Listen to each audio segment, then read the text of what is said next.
여러분 안녕하십니까. 명철 철학입니다. 오늘은 니체 제1부 7장 읽기와 쓰기에 대해서 하겠습니다. 제목은 아주 쉽게 나와 있는데 사실 이 내용은 상당히 심오한 이야기들이 많습니다. 우리말도 이것을 좀 차원을 깊이 들어가면 쓰기라는 말은 저술, 저작 뭐 그런 의미까지도 되고, 또 읽기라는 것도 이해력, 인식, 뭐 해석력 그런 의미도 담고 있거든요. 영어로 수구말로 해도 writing하고 reading은 뜻이 깊죠. 그러니까 단순한 의미는 아니라는 겁니다. 그럼 봅시다. 나는 모든 걸 가운데서 피로 쓴 것만을 사랑한다. 이 아주 중요한 유명한 말입니다. 모든 걸 가운데 피로써 쓴 것만을 사랑한다. 피로써 써라. 그러면 그대는 피가 곧 정신임을 알게 되리라. 다른 사람의 피를 이해하기는 쉬운 일이 아니다. 그래서 나는 책을 읽는 게으름뱅이들을 미워한다. 그러니까 피로 쓴다는 것은 이게 뭐죠? 온갖 열정과 정열과 온몸으로 헌신적으로 그렇게 온몸을 다 바쳐서 그렇게 책을 쓴다는 겁니다. 쓴다는 거, 책을 니체가 말한 쓴다는 것은 책을 쓰는 것이죠. 뭐 단순히 글을 작문을 하는 게 아니라 저술을 하는 것, 그런 의미니까. 그러면 그대는 피가 곧 정신이다. 정신이라는 말은 뜻이 많은데 인간 그런 의미도 됩니다. 피로 썼기 때문에 그 피로 쓴 것은 소산물은 그 책 같은 그것은 곧 정신 그 자체, 분신이란 거죠. 책이라는 것은 그 작가에게는 하나의 분신이자 또는 생명체 같은 그런 것이거든요. 그래서 정신. 다른 사람의 피를, 그러니까 다른 사람의 어떤 정신을, 책을 이해한다는 것은 간단한 일이 아니죠. 그 사람의 모든 것이 다 들어있기 때문에, 정신이 들어있기 때문에 이해하는 건 쉬운 일 아니죠. 그래서 니체는 이제 책을 읽는 게으름뱅이들, 책을 읽으면서 이제 게으름을 피우는 사람들, 그러니까 피로 쓴 건데 그것을 쉽게 보고 이렇게 빈둥대면서 독서하는 것을 니체는 정오한다는 겁니다.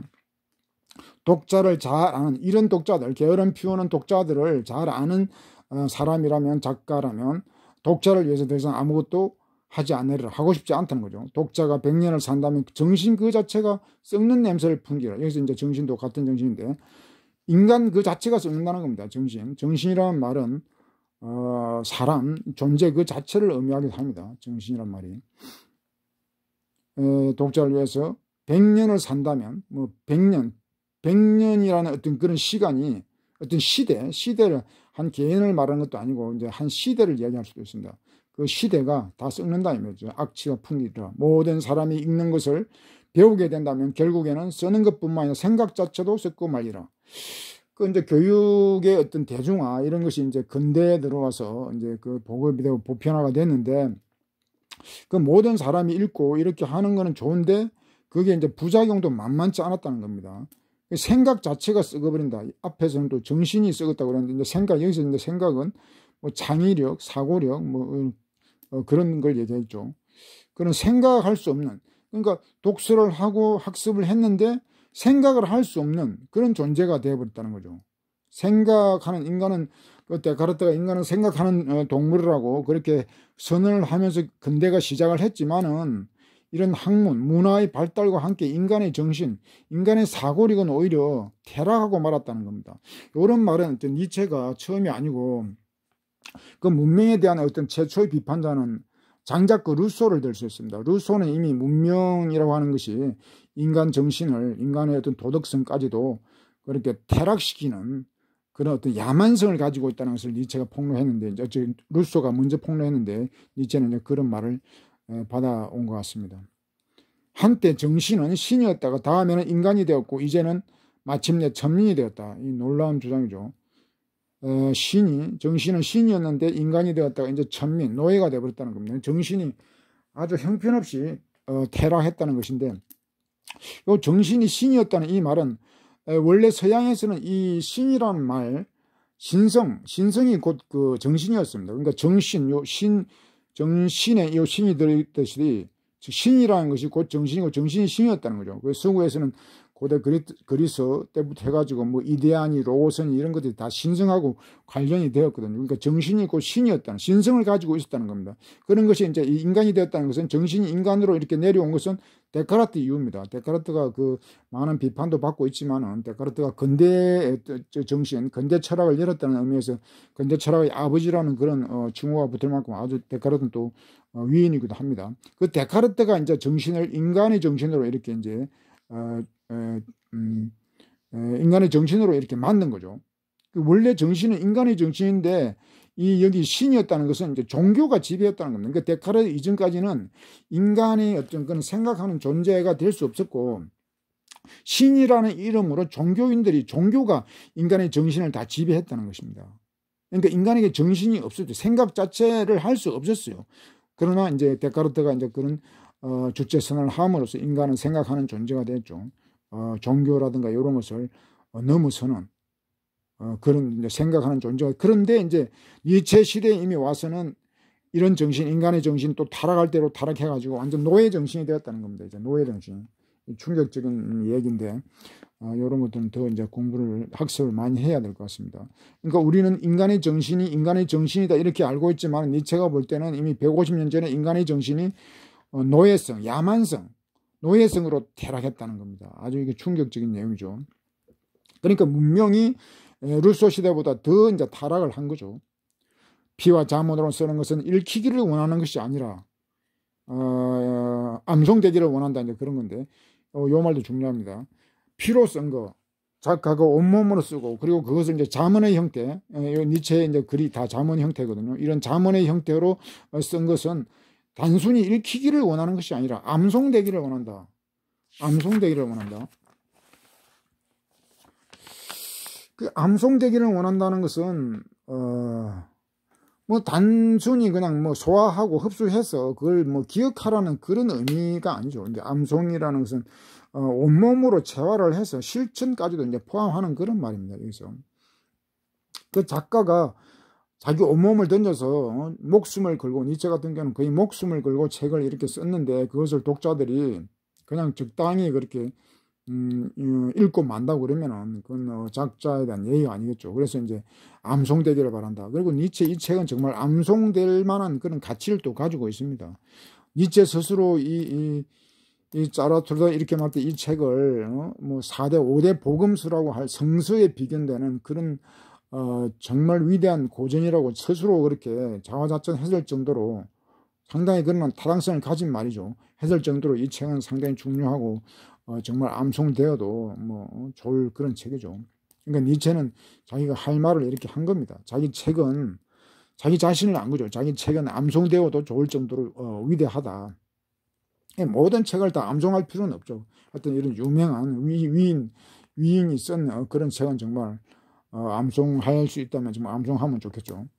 산맥을 가는 데 있어서 가장 가까운 길은 봉우리에서 봉우리로 가는 것이다. 그러나 그러기 위해서는 긴 발이 아니고 긴 다리를 가져야 한다. 잠언은 산봉우리라고 할 수 있다. 그러므로 거대하고 높이 자란 인간들만이 잠언을 들 수 있다. 그러니까 잠언, 철학적 니체의 그런 이제 잠언 형식을 띈다고 그랬는데, 요 잠언, 니체는 이걸 논리적인 글이 아닙니다. 서론, 본론, 결론 뭐 이런 도식적인 글이 아니고, 잠언, 경구, 뭐 시적인 글이기 때문에 이것은 상당히 또 어렵다면 어려운 것인데, 이런 시적인 글을 우리가 이해하려면은 산봉우리를 이렇게 건너가면은 긴 다리나 뭐 어떤 도구를 가지고 있어야만이 산봉우리를 이렇게 건너갈 수 있듯이, 니체의 책도, 이런 자문으로 쓰인 책도 히말라야 그런 산봉우리 같은 그런 고봉이기 때문에 이게 아무나 이것을 독파를 할 수는 없다는 것이죠. 거대하고 높이 자란 인간만이, 그러니까 어떤 지적인 그런 어떤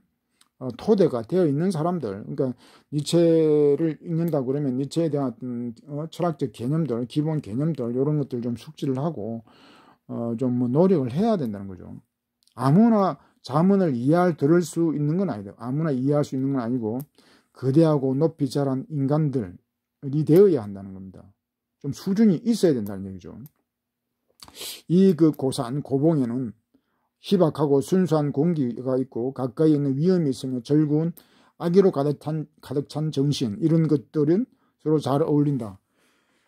그러니까 니체 요 자문이 이 책에 나왔던 이런 산꼭대기 이런 봉우리 그 산적 높은 산 같은 데는 그 공기가 희박하고 순수하고 맑고 위험이 항상 있죠. 그리고 절군 악이라고 했는데 절군 악이 그러니까 절군 악이 좋은가 아니면은 불쾌한 선이 좋은가 이렇게 물으면 이제 불쾌한 선 이러면 또 그걸 망설이게 되죠. 그러니까 여기서 이제 절군 악이라고 하는 것은 선이라고 해서 다 좋은 게 아니고 선이라는 이름에 악이 있는 거거든요. 그래서 니체는 이제 요 악을 미화하는 듯한 그런 이야기를 하는 겁니다. 그러니까 즐거운 악이냐, 뭐 이런 말도 있죠.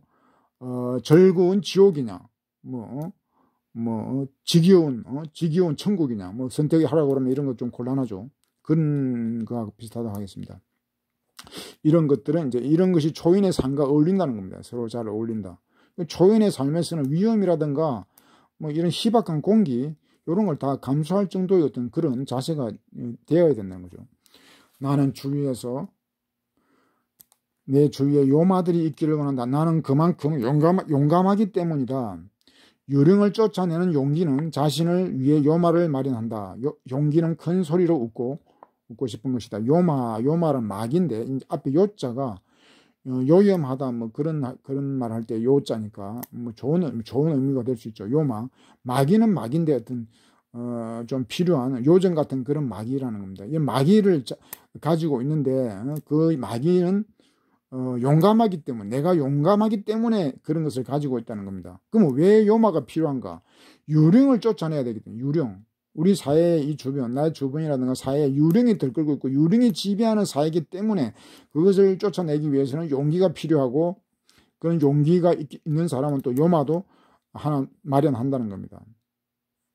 근데 유령 이것은 이제 또 나중에 나옵니다만은 뭐 중령의 영 뭐 그런 얘기가 나오는데 하여튼 우리는 이 사회가 유령이 지배한다는 거 그건 니체가 이제 지적을 하는 거예요. 유령이 지배한다. 이 말은 죽은 자들이 지배한다는 겁니다. 다시 말해서 또 죽음이 뭐 생이 아니라 죽음이 삶을 지배한다는 거죠. 그러니까 곧 뭐죠? 죽음이라고 하는 어떤 그런 가치들, 죽음과 또 유사한 그런 어떤 이데올로기들이 인간의 생명력을 약화시키고 생명력을 갖다가 말살시키는 그런 현상이 벌어지고 있다는 거예요.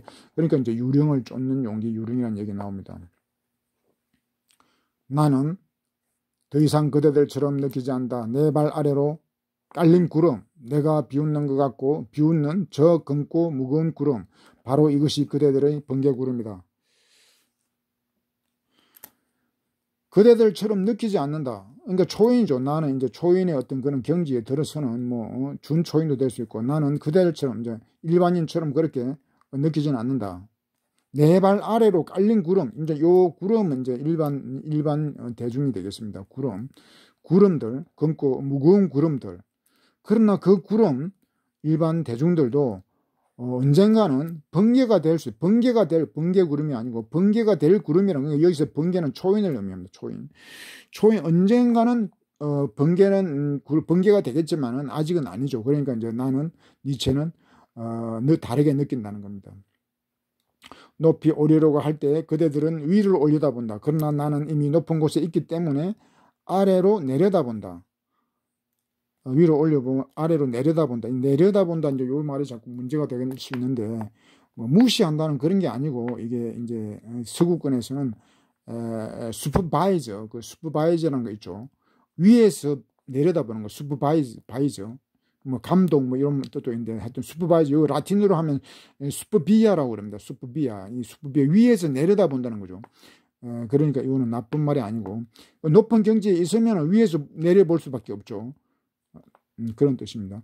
그대들 중에 그 누가 웃으면서 동시에 높이 올라와 있을 수 있는가? 요거 좀 하나 빠졌네요.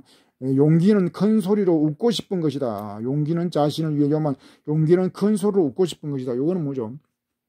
이 웃는다는 거, 이 감정을 뭐 표현한다는 거, 뭐 아무 데서나 감정을 마음대로 표현할 수 있는 거, 그 아무나 할 수 있는 게 아니죠. 이거 감정 표출 이런 거는 힘이 있는 사람, 용기 있는 사람만이 할 수 있습니다.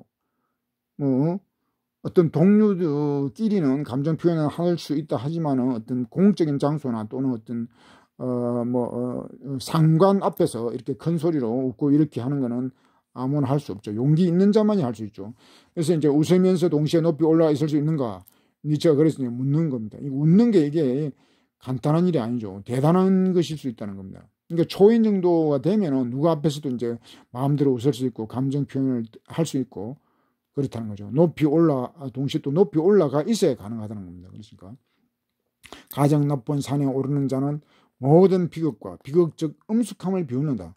그러니까 비웃는다, 이제 웃는다 이런 거는 이런 이 사회, 죽음이 지배하는 사회, 유령이 지배하는 사회, 비극이 지배하는 사회, 엄숙함, 무거움이 지배하는 사회.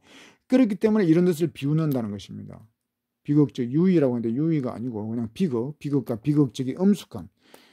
이 사회를 비극이다. 뭐 이제 유령이 지배하니까 비극적인 사회다. 비극이다. 삶은 비극이다. 그런 말을 많이 하죠. 특히 종교에서 그런 얘기를 많이 하는데 니체는 그런 삶이 비극이라는 것을 이제 그런 것을 정면으로 거부하는 것입니다. 용기를 가져라. 개의치 마라. 조롱하라. 난폭하게 행동하라. 지혜는 우리들이 이렇게 되기를 원한다. 지혜는 여인이다. 따라서 언제나 전사만을 사랑한다. 용기라는 말이 자꾸 나오죠. 용기 한 번 나오고 용기 나오고 거의 뭐 한 페이지에 4번이나 지금 용기라는 말이 나오는데 이 초인의 어떤 덕목에서 이 용기는 정말 중요합니다. 니체에게 이 용기라는 말은 그 사자, 인간이 초인이 되는 그 과정 3단계를 이야기했는데 낙타에서 사자로 갈 때 그 용기, 사자의 어떤 그 덕성이 바로 용기 있는 사람. 그것을 다른 말로 이제 영웅, 사자를 이제 저는 영웅이라고 이렇게 칭하기도 하는데, 근데 이제 서구의 이 영웅이란 이 영웅의 어떤 히어로 이 형용사를 보게 되면 그게 용기라는 말이 들어갑니다. 용기 있는 사람을 갖다가 용기와 영웅은 그 낱말상에도 어떤 하나의 의미를 담고 있는 겁니다. 그러니까 용기 있는 사람이 곧 영웅이라는 겁니다. 그리고 또 이 용기라는 말이 영어로 이제 courage인데 이것도 이제 그 라틴어 어원을 보면은 코어거든요. C-O-R-E. 이 코어라는 것은 원래 뜻이 심장, 핵심 뭐 그런 뜻입니다. 심장, 핵심.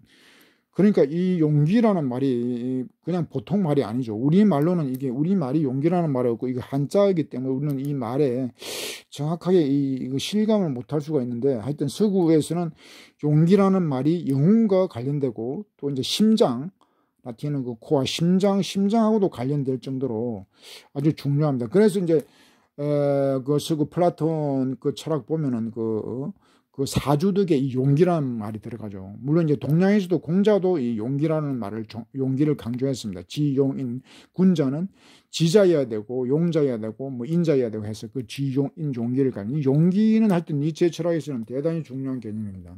물론 지혜도 중요하지만은 용기가 중요합니다. 뭐 또 다음에 또 긍지도 나옵니다만 하여튼 요런 뭐 몇 가지 덕목들은 특별히 이걸 좀 민감하게 우리가 받아들일 필요가 있습니다. 용기 한 페이지에 이렇게 4번씩 나오는 건 드문 일이죠. 그만큼 니체가 용기를 이렇게 강조하는 것입니다. 사자, 뭐 호랑이 다 이런 거 용기죠. 용기 없이는 뭐 요런 유령하고 싸울 수가 없는 거니까 용기라는 것이 이제 아주 그 중요한 덕목이 되는 것입니다. 그 용기 있는 그 초연의 어떤 덕성으로서 용기를 가지고 용기 있는 사람은 뭐 개의치 않죠. 누가 뭐라 하든지 말든지 의연하게 대처하고 조롱하라 이제 비웃는 그런 능력, 그것도 능력입니다. 아무나 이렇게 조롱하고 냉소를 풍자하고 그러지 못하니까 풍자하라 뭐 그런 의미입니다. 난폭하게 행동하라 이건 또 문제가 될 수 있겠는데 난폭이라는 말은 우리가 질서라고 하는 것이 그 질서라는 폭력이 될 수 있습니다. 질서라고 해서 다 그게 질서가 아니고 질서라는 이름의 폭력이라는 게 가능하기 때문에 차라리 그런 질서보다는 우리가 여기서 난폭이라는 공격적, 뭐 비판적 그런 의미로 보면 되겠습니다. 하여튼 니체는 이런 좀 극단적인 용어들을 쓰면서 이제 이 극단적인 사회를 이제 비판하는 거죠. 사회가 그렇기 때문에 난폭하기 때문에 이제 니체도 아까 요마가 필요하다고 그랬듯이 이제 이런 용어를 이제 선택한 것 같습니다. 지혜는 우리들이 이렇게 되기를 원한다. 근데 지혜가 이제 여인이라고 했네요. 여인. 서구에서는 지혜, 진리 이런 것을 여인의 비유를 많이 합니다. 여자는 전사만을 원한다. 그러니까 니체는 용기, 전사 사자의 이제 그 초연의 그 2단계가 사자, 낙타에서 사자인데 그 사자는 바로 전사를 말하는 거죠. 전사. 싸우는 사람, 투쟁하는 사람. 그러니까 니체는 이 투쟁이라는 거하고 용기 이런 것이 참 중요합니다. 전사. 초인이 되지 못할 바에야 뭐 전사라도 되라 뭐 니체는 그런 얘기도 할 정도로 이 전사를 중시합니다. 전사하고 군인은 다르죠. 전사하고 군인은 어떤 복종하는 어떤 타율적인 존재고, 전사는 자율적인 자기 복종, 자기 명령을 내리는 그런 존재입니다. 전사하고 이 군인, 병사하고는 완전히 다른 개념입니다. 니체는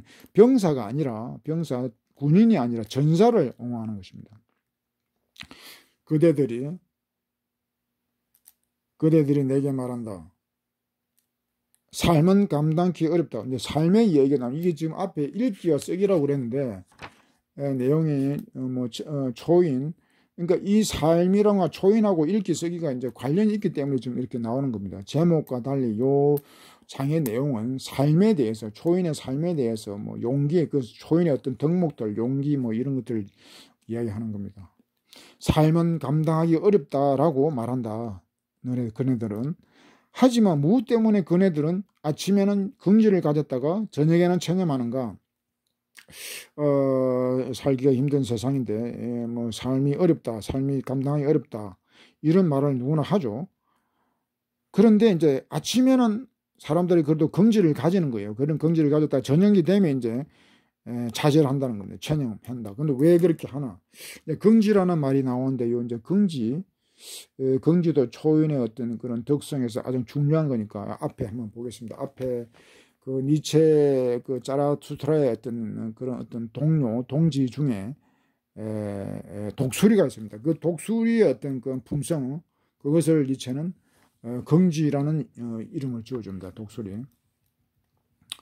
태양 아래에서 가장 긍지 높은 짐승,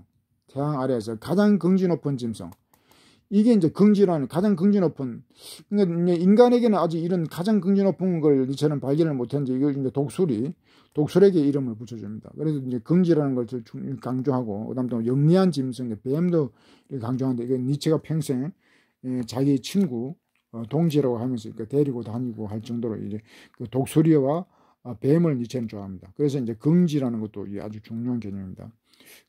긍지라는 개념도 이게 이제 라틴어로는 아까 내려다본다고 그랬죠. 내려다본다. 그 슈퍼바이저. 그 슈퍼비아가 긍지입니다. 같은 말입니다. 위에서 본다. 위에서 보기 때문에 이제 긍지가 있는 거죠. 그 정도 이제 수준이 돼야 되죠. 아래 낮은 데 있으면 긍지가 있을 수 없죠. 그러니까 일단 어떤 높은 경지, 그렇게 다다랐을 때의 긍지죠. 실제적인 어떤 그런 게 돼야 되겠죠. 이게 그냥 마음만 긍지를 높은 데 있다, 그렇게는 안 되고 자기 어떤 내실이 있어야 긍지라는 것이 생기겠죠. 삶은 감당하기 어렵다. 또 나왔죠. 그러나 내게 그처럼 연약한 태도를 보이지 말라. 삶을 힘들다고 해서 그렇게 드러내지 마라. 우리 모두는 무거운 짐을 지고 갈 수 있는 귀여운 쏜나기 암낙이 아닌가. 이 나귀는 낙타와 같습니다. 삶은 힘들다. 삶이 힘들다.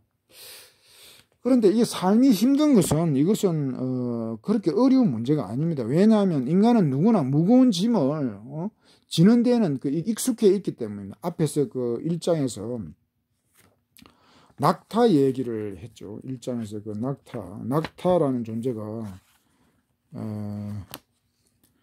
낙타라는 존재가 있죠. 가장 무거운 짐을 요구한다. 낙타라는 존재는 가장 무거운 짐을 요구하고, 무엇이 무겁단 말이냐? 가장 무거운 것도 다 짐을 진다는 거. 그냥 무거운 정도가 아니라 가장 무거운 거, 그리고 또 더 무거운 거, 무거운 것 이상, 요구하는 것 이상, 뭐 명령하는 것 이상을 갖다가 감당하는 그런 능력이 낙타에는 있거든요. 그러니까 인간도 이 낙타의 단계를 다 거치기 때문에 삶이 힘든다는 것은 사실 이거는 큰 문제가 아닙니다. 그러니까 문제가 되는 건 이제 또 나옵니다만은, 하여튼 그런 것이 뭐가 문제냐. 낙타들도 그런 것은 다 감당을 하는 건다, 그 말이죠. 한 방울의 이슬이 그 몸에 떨어지기만 해도 흔들리는 장미꽃 꽃봉오리와 우리는 어떤 공통점이 있는가? 그렇다. 우리가 삶을 살아가는 것은 삶에 익숙해서가 아니라 사랑에 익숙해졌기 때문이다. 그러니까 이 삶이 어렵다는 것은 뭔가 하면은 우리는 삶에 익숙한 요게 문제가 아니고 사랑에 익숙하냐 못하냐의 문제는 겁니다. 우리가 사랑에 익숙해 있다면은 삶은 힘들 게 없다는 거죠. 그러니까 우리는 삶이라는 것을 태어나면서부터 삶보다도 사랑을 먼저 배워버렸거든요. 사랑받는 것을 먼저 배워버렸기 때문에 인간은 사랑에 익숙해 있습니다. 그러니 이제 사랑받는 거 일방적으로 받다만 보니까 이 사랑 주는 게 이게 또 서투른 경우가 많죠. 그래서 이제 힘들어지는 겁니다. 삶이. 그러니까 우리가 사랑을 받거나 사랑을 할 수만 있다면, 그런 대상이 있고 내가 나에게 그런 능력과 용기가 있다면 삶은 그다지 문제가 되지 않는다는 거예요.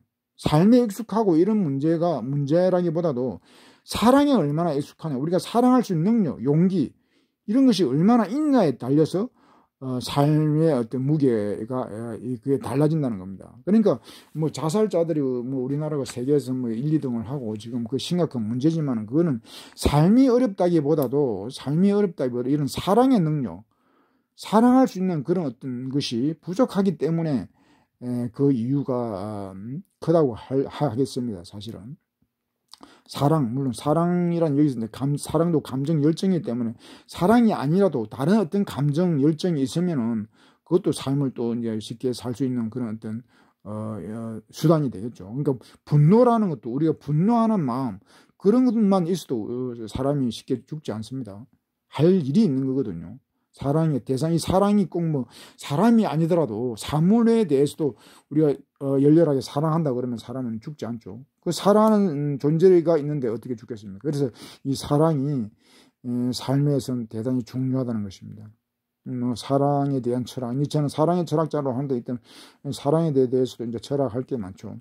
하여튼 우리가 사랑을 하냐 못하냐에 따라서 삶이 어렵고 쉽고 이제 그런 것이 결정된다는 얘기입니다.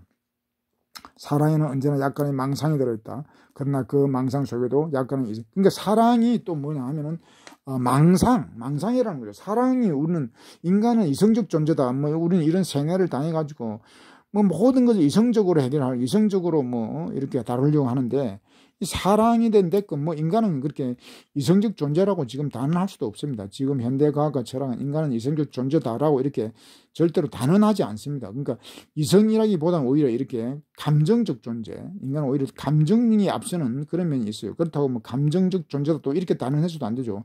감정과 이성의 어떤 잘 조율을 하고 조화를 이룰 때 이제 올바른 삶이 되겠죠. 그러니까 망상이라는 것은 이제 광기라고도 할 수 있는데 사랑은 어떤 광기라는 게 필요하고 또 그런 것을 무시해서도 안 된다는 겁니다. 이성만 가지고는 절대 사랑이 성공할 수 없어요. 그러니까 사랑이 실패하는 이유는 이성을 따지기 때문에 그래서 실패하는 경우가 많지 않나 생각이 됩니다. 하여튼 망상, 감정, 열정, 뭐 광기 이런 것까지도 다 필요하다는 겁니다. 사랑은. 삶을 기꺼이 맞아들이는 내게도 니체에게도 나비와 비눗방울 그리고 인간들 가운데서 나비와 비눗방울 같은 자들이 또 행복이 나오죠. 행복에 대해 가장 많이 알고 있는 것으로 보인다. 그러니까 이제 이게 뭐 비눗방울, 뭐 나비, 가벼운 거죠. 가볍게 날 수 있는 사람, 그런 사람들이 행복에 대해서 안다는 겁니다. 우리는 현대인은 너무 무겁게 살죠. 죽음이 지배하는, 유령이 지배하는 그런 세상이다 보니까 우리는 무겁게 사는데 그렇게 살면 행복을 우리는 만끽할 수가 없고 한마디로 무지하다고 하죠. 뭐 알매에 대해서 모르는 건데 그러니까 요 읽기라는 말을 니체는 했는데 이 말이 인식하고 관련되는 겁니다. 그냥 우리가 아는 것을 읽을 필요는 없죠. 모르는 것을 새로운 것을 발견하는 그런 것이 이제 읽기이기 때문에 새로운 알무로 가야 되는 것입니다. 이 경쾌하고 단순하고 우아하고 활동적인 작은 영혼들이 날아다니는 것을 보노라면 짜라투스는 눈물을 흘리고 노래를 부르지 않을 수 없다. 그러니까 이 가벼움과 그러니까 무거움, 유령이 지배하는 그런 무거운 사회에서 니체는 이렇게 가벼운 발랄한 우아함 뭐 이런 경쾌함을 보면 눈물이 날 정도로 감격스럽다 이 말이죠. 내가 신을 믿게 된다면 그 신은 다만 요 이제 문장도 중요합니다. 신은 다만 춤출 줄 아는 신이리라. 그러니까 요 신을 믿는다는 게 아니고 신을 믿게 된다면 믿어야만 한다면 춤추는 신을 이제 선택하겠다 뭐 그런 얘기죠. 그러니까 춤이 그만큼 가벼움 이것을 니체는 그만 강조하는 겁니다. 사실 그리고 이제 신이라고 하는 존재는 이 춤을 춘다든가 뭐 감정이 있다든가 뭐 그런 걸 우리는 볼 수가 없죠. 뭐 부처든 대부처든 뭐 예수든 간에 춤추는 부처 뭐 그런 거 우리 상상할 수 없죠. 그리고 감정 뭐 희노애락을 표출하는 그런 것도 보기 드물죠. 그러니까 감정이 없는 신 뭐 이런 게 어떤 정석으로 된 것 같은데, 하여튼 니체는 그것 자체가 벌써 문제라는 겁니다. 그런 신도 아니다. 그런데 그 부처 그 조각상들 보면은 뭐 웃고 뭐 울고 뭐 화내고 뭐 그런 조각상이 있더라고요. 그런데 그런 것이 어떤 그 불수의 어떤 근거에 의해서 그렇게 예술 작품이 나온 건지는 알 수 없지만 하여튼 그런 걸 본 적이 있습니다. 그런데 일반적으로 신이라고 그러면 감정의 표출, 표현 그런 것이 쉽게 드러나지 않겠죠. 이성 뭐 이런 것을 중시하니까. 그리고 그런데 나의 악마를 보았을 때 나는 이 악마가 진지하고 이제 경쾌하고 이거 반대되는 것들이 나옵니다. 진지하고 철저하고 장엄하다는 것을 알았다. 요컨대 그것은 중력의 영이었다. 이 중력의 영이라는 말이 이제 어려운 말이 나왔습니다. 니체는 뭐 크게 어려운 용어들은 없습니다. 니체 철학이 쉽다면 또 쉬운 이유가 어려운 개념들이 철학 개념들이 없어요. 그렇기 때문에 쉬운데 여기서 딱 하나가 나왔죠. 이제 하나가 중력의 영. 근데 이 어려운 말이 아닙니다. 중력의 영이라고 하는 것은 중력은 끌어당기 무거운 거죠. 다 아래로 끌어당기는 거니까. 그러니까 무거운 그런 뜻이고 영이라는 것은 이제 유령 앞에 했던 그 유령, 악령 그런 겁니다. 그 유령 이제 요 비유적 표현인데 이 유령, 중령의 영, 인간을 그때 억압하는 무겁게 짓누르는 것 그런 걸 이제 중령의 영이라고 하는데 이제 대표적으로 뭐 법과 제도, 윤리, 도덕 뭐 이런 것들이 이제 중령의 영이라고 하는 것입니다. 인간의 삶을 억압하는 것들이죠. 그거는 우리 인간의 삶을 경쾌하게 이렇게 뭐 우아하게 발랄하게 이렇게 하는 것이 아니고 생명력을 갖다 떨어뜨린 제지하고 제압하는 것이 법과 도덕입니다. 그건 니체는 법과 도덕을 제동기라고 그럽니다. 브레이크, 제동기. 인간의 어떤 활동, 활력을 갖다가 제압하는 겁니다. 제동기, 제동기라는 말. 중령의 영이 그런 역할을 하는 겁니다. 그래서 니체는 이제 중령의 영에 대해서는 아주 이제 적대적인 분노를 하죠. 이 영으로 인해 모든 사물들이 아래로 떨어진다. 나락으로 떨어진다는 겁니다. 모든 사물들, 사람도 포함되죠. 모든 사람과 사물들은 다 나락으로 떨어진, 완전히 인간을 말살한다는 겁니다. 중령의 영이라는 것은. 이 문명, 크게 보면 문명도 되죠. 문명의 어떤 그런 본질적인 것들이 법과 도덕, 이런 제도, 문화 뭐 이런 것들이니까. 그래서 니체는 반문명주의자 이렇게 얘기할 수 있다는 겁니다. 시간이 다 돼버렸네요. 1분 남았는데 이 이제 기계가 이제 시간 제한이 있습니다. 이게 마냥 30분 이상 하면 자동으로 이게 끊어지더라고요. 이게 뭐 1분 정도밖에 안 남는데 거의 다 됐네요. 우리는 분노함으로써 죽이는 것이 아니라 웃음으로써 죽인다. 자, 이제 중력의 영을 죽이자. 중력의 영을 죽이자. 분노함으로써 분노도 해야죠. 그냥 분노만으로는 안 되니까 웃음, 아까 냉소, 뭐 조소, 조롱 그렇게 해서라도 중력을 죽이자 이 말이에요. 그러니까 분노하고 또 냉소하면서 이렇게 중력을 죽이자는 겁니다. 그러니까 니체는 이런 면에서 전투적이죠. 나는 걷는 법을 배웠다. 그 후로 나는 계속 달렸다. 나는